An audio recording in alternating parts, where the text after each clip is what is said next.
Story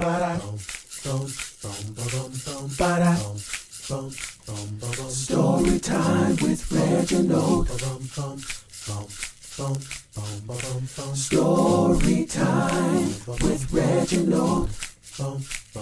Story time with Reginald.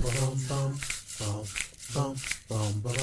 Story time with Reginald. Story time with Reginald. Story time with Reginald. Hello, friends, and welcome to Storytime with Reginald. I am Reginald, and I am happy you are here. Today, we're going to read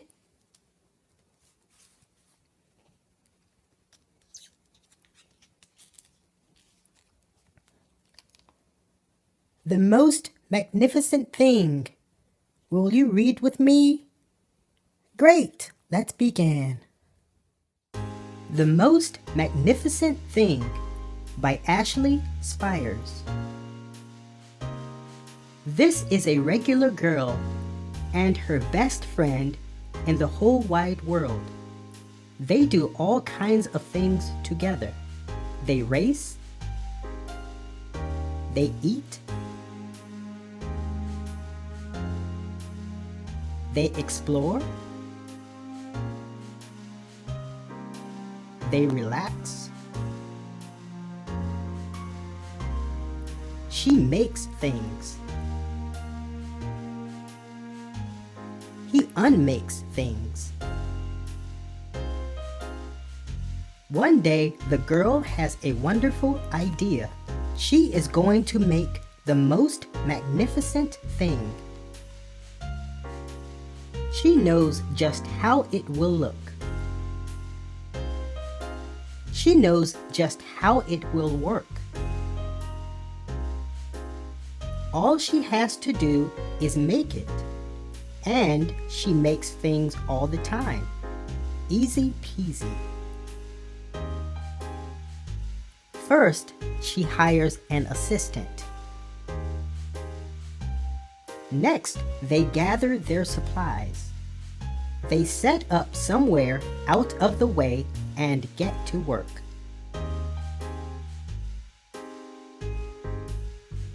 The girl tinkers and hammers and measures, while her assistant pounces and growls and chews.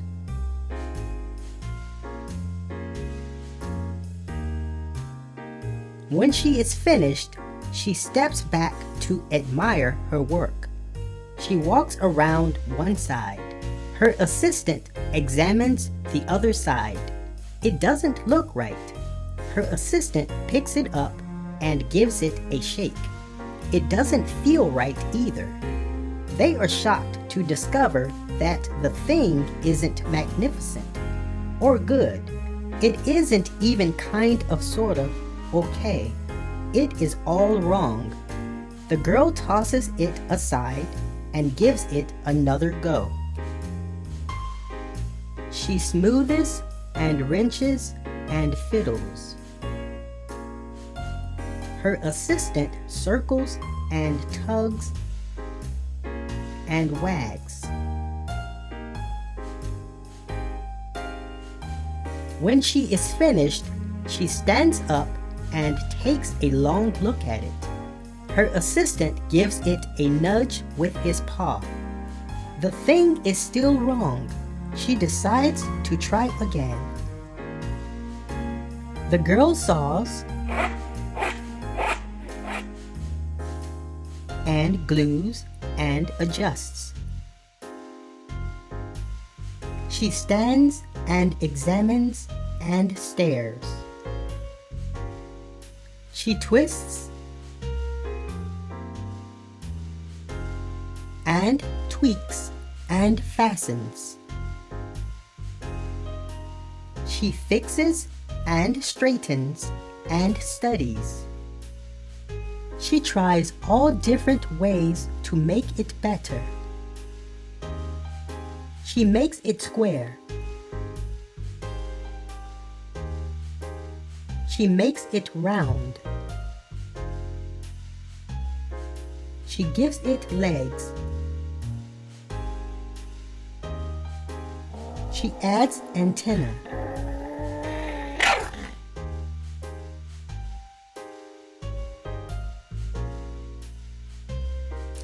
She makes it fuzzy.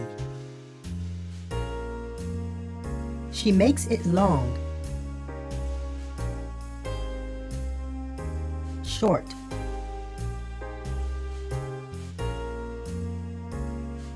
Rough. Smooth. Big. Small.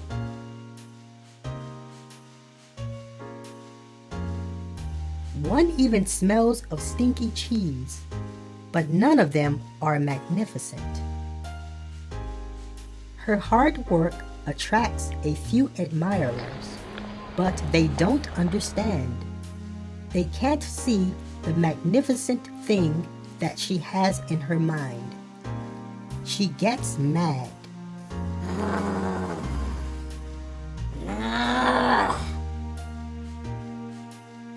The angrier she gets, the faster she works. She smashes pieces into shapes. She jams parts together. She pummels the little bits in. Her hands feel too big to work, and her brain is too full of all the not right things.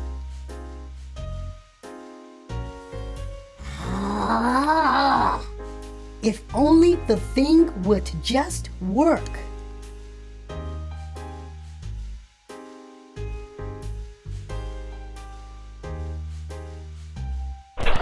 Ouch!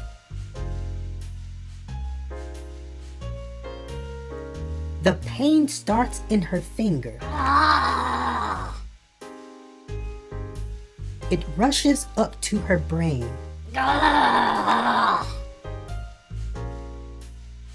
And she explodes.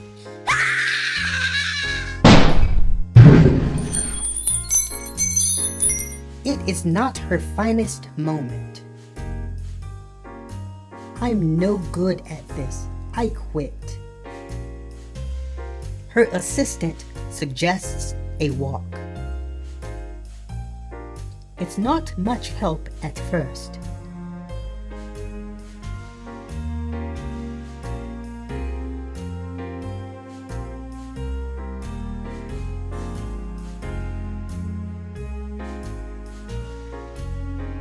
But before long, she starts to feel different. Bit by bit, the mag gets pushed out of her head. As they stroll along, she comes across the first wrong thing she made. The bad feelings are about to start all over again. Then she notices something surprising. There are some parts of the wrong things that are really quite right.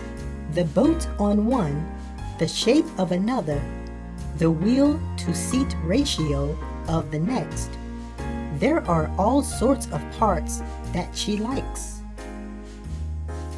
By the time she reaches the end of the trail, she finally knows how to make the thing magnificent.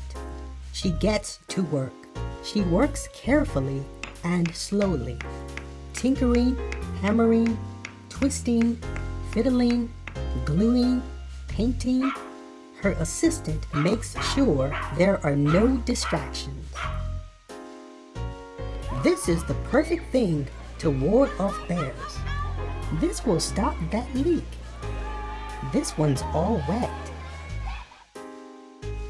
The afternoon fades into evening. Finally, she finishes.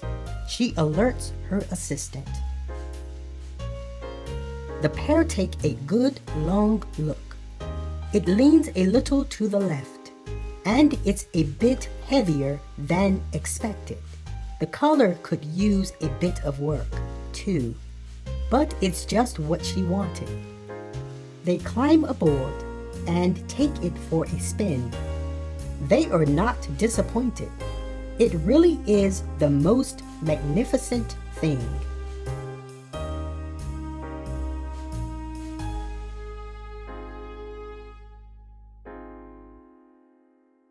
What a wonderful story! Thank you so much for reading with me. And remember, the more you read, the more you will know. The more you learn, the more places you will go. Until next time, bye-bye. Story time with Reginald.